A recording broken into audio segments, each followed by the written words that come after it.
Donald Trump, neither peacemaker nor unifier. Quote, my proudest legacy will be that of a peacemaker and unifier.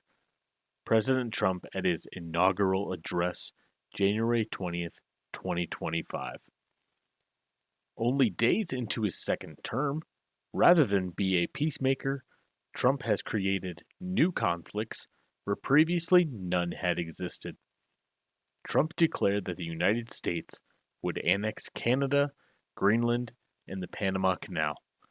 Along the way, one of his executive orders included the immediate renaming of the Gulf of Mexico to the Gulf of America. In addition, Trump withdrew the United States from the Paris Climate Agreement and the World Health Organization. Trump wants to be a unifier, but for whom? Unification normally means inclusivity. Trump has declared that all diversity, equity, and inclusion DEI programs are to end immediately. Federal employees have already received notices in their workplaces based off of this executive order, titled, quote, Ending Radical and Wasteful Government DEI Programs. DEI programs include affirmative action programs which have historically been supported by progressive Americans since 1961, when President Kennedy issued Executive Order 10925, calling for affirmative action in federal hiring. Trump's unification is only a unification of the capitalist class represented by multi-billionaires Jeff Bezos and Elon Musk and the proposed members of Trump's cabinet, signaling a more open dictatorship of the capitalist class.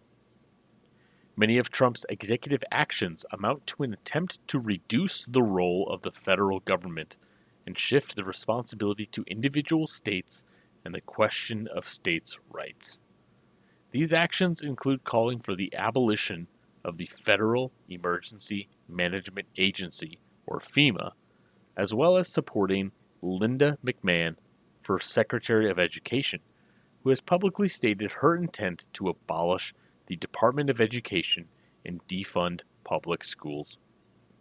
Furthermore, Trump thanked Hispanics for their support during the election, but then turned around and immediately closed all American asylum refugee processing centers in Latin America.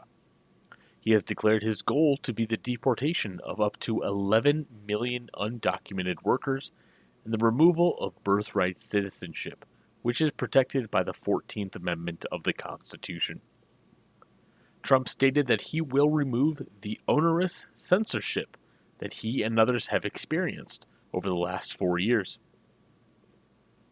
In reality, Trump is now reacting to progressive thought by threatening to pull funding from schools which teach subjects such as critical race theory. At the same time, he is supporting the anti-communist Crucial Communism Teaching Act, alongside other things. This statement only scratches the surface of the contradictions between Trump's executive orders and his stated goals of peace and unity.